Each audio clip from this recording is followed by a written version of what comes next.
You talk a lot about inner voice and kind of the relationship that you have with that inner voice. It's something that I've changed an awful lot in myself over the last 5 to 10 years. Let's say that there's someone listening who says, all right, Bedros, seems okay for you. You have got a lot of freedom and you're evidently friends with the person that exists inside of your head. What would you say to someone who has a bad inner voice and wants to change it? Well, I think the very first place to start is to understand that we are very unique creatures on this planet. We live on 3 different planes, don't we? And my dog, Cookie, has no idea about that. Only we have self-awareness. We have the sense of purpose. And we live on 3 planes. The physical plane, like this is a vehicle, your body is a vessel, a vehicle, and it's deteriorating. No matter what you do, take all the drugs you want, all the hormones you want, time will always win. Entropy will win. Right?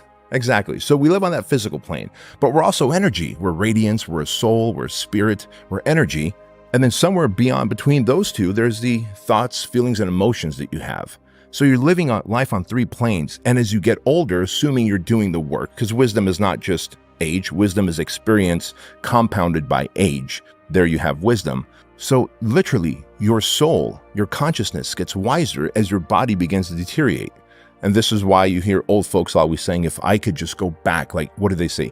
Age is wasted on the youth. That term exists because if I just knew what I know now, then, oh my gosh, what I could have done in my 20s, they say, right? And so we have to reconcile the fact that the vehicle is dying. The vehicle that I'm in is dying, yet I have greater self-control, greater self-mastery, more in line with what my God-given source purpose is. And there I still have thoughts, feelings, and emotions, and I have to master those so that I could keep driving towards my God-given purpose as my body is deteriorating. And so the inner voice is constantly fighting with those 3 factors: the human animal consciousness, the physical being that breaks down and gets sick, which they should take care of, eat right, work out, etc. And then the thoughts, feelings, and emotions, because they are living incongruently. The reasons our negative self-talk exists is just, that's your conscience. Your conscience has no other way of getting your attention other than making you feel bad, making you feel shame, guilt, anxiety, depression. That's how your conscience knocks on your door and says, dude, you're living incongruently with how you believe you should be living. And that's why I'm giving you negative thoughts and negative voices in your head. Just literally flip the switch and tomorrow live congruently to the man you want to be. Don't hit the snooze button. Maybe you're sick and tired of hitting the snooze button. Drink your 30 ounces of water, like Sean Stevenson says, right? First thing in the morning. I don't even know why he said that. I just love the guy so much. I read that in his book like 10 years ago. And I just drink 30 ounces of water every single morning. It doesn't do me any harm, only does me good. I send out my 3 gratitude text messages because I wake up angry and bitter most days because that's factory installed for me. Like I know who I am. I'm so self-aware that I have to send out 3 gratitude text messages every morning so I can put myself in a state of gratitude. That is what consciousness and my conscience demands of me. And if I don't, I'll still be the miserable fuck. Yeah. Right? So we have to do the thing that our body wants us to do. Be congruent with the man you want to be. If you don't, the inner self-talk will always be negative. Yeah, the keeping promises to yourself is just this insanely powerful tactic. And what I realized, especially throughout a lot of my 20s, was that the things that I was doing in the story that I was telling myself about who I should be weren't aligning, right? Right. That I felt like I was built for more. I felt like I should be more mindful, more equanimous, that my memory, the texture of my existence should have been better. The inner texture, not materially, right? I never cared for that. I still don't, largely, which is what I think makes me a particularly bad businessman. I ran a business for 15 years, didn't really care. It was just a game to me. It was never really about money. Money it's a fantastic scoreboard, but it wasn't about that. I felt like I was built for more. And I knew that I wasn't keeping promises to myself. Like I was cheating on girlfriends and stuff.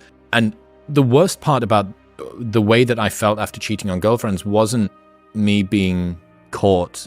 It was what it told me about the sort of person that I was, that I would have hurt this completely innocent other part of my life who'd done nothing except for care for me, done nothing except for try and make my life good.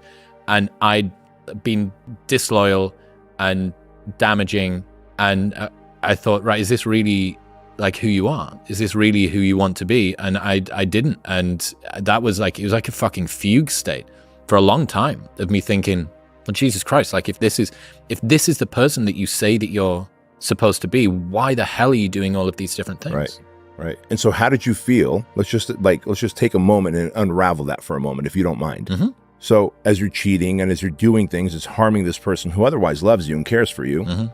and wants to see you thrive. And you know that that's not the guy that you are. This is not the man that you want to be. The difference between that is, how did you feel? What did you experience? It was pain. It was a lack. It was a sense of a lack. It was a bitterness turned inward against my own ineptitude, my own weakness, my own fragility, the fact that I was at the mercy of my own base instincts. I didn't have the control. I didn't have the insight. I just was not, I was not all that I could be. And the fact that I knew that there was potential there was what hurt the most, right? Yeah. The fact that I felt like I was built for more, and yet I hadn't decided to answer the call of that. And I had this, this may resonate with people that kind of come from a background where they don't have as many good role models around as they would like. And you know, you don't feel like you fit in, and you struggle to find people that give you the values that you want. I had for a good while a chip on my shoulder about not being given the tools that could have got me to the place that I wanted to go more quickly. You mentioned yourself, like I started late, right. I think you said. Yeah. In like a delayed onset intellectual adolescence, perhaps. I'm a late bloomer in every category of life. Fantastic. Yeah. So I almost had a resentment toward those people, toward the fact that I wasn't given the tools sufficiently early on. And even accepting that, even being able to see that for what it is. Mm-hmm. Okay, well, look, what did you want? Did you want Alain de Botton from the School of Life or Jordan Peterson to be born early? Like, what the fuck did you want? Did you want YouTube to be invented more earlier than it was? It wasn't, right? Like, you found the things that you needed to find when you were ready to find them and when they were available to you, and not a moment before. Right. And yeah, it's like kind of like personal development wistfulness, you know, that, oh, if only I'd been given the tools more early on, I could have avoided the this and the done the that. And I wasn't. And I was given them when I was given them. Dude, that's the thing too, is I'll see so many great human beings that have a massive amount of potential. And think about this, like the cure for cancer probably lives in someone's head right now. Mm-hmm. I mean, the potential for the cure for cancer exists. The potential for many things, for life on Mars exists.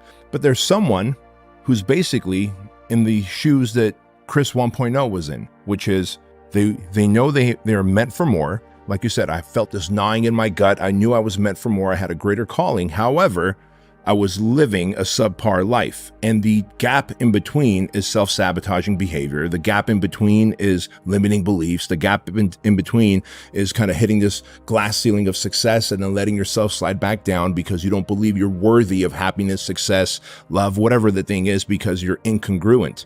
And at some point, we begin to then go, well, I'm this way because mom and dad, they divorced. I was beaten. In my case, I was molested as a child growing up. Then we came to America and gangbangers started to pick on me and beat me up and laugh at me and call me foreigner. And we can find so many things to blame. And if only, like you said, YouTube was created earlier. And if only I knew what a mentor was, I could have gotten a mentor sooner. Okay, great. At some point, you've got to turn the fingers on yourself and go, now YouTube exists. Now I'm aware of what self-help is. I know what books to read. Are you reading them now? Are you changing the narrative now? Or are you still blaming mom and dad and the school system and whatever happened to us as a kid? Because if you are, you're living in the past. And I don't know anyone that's gotten any decent quality of life moving forward when they're constantly looking in the rearview mirror. Mm-hmm.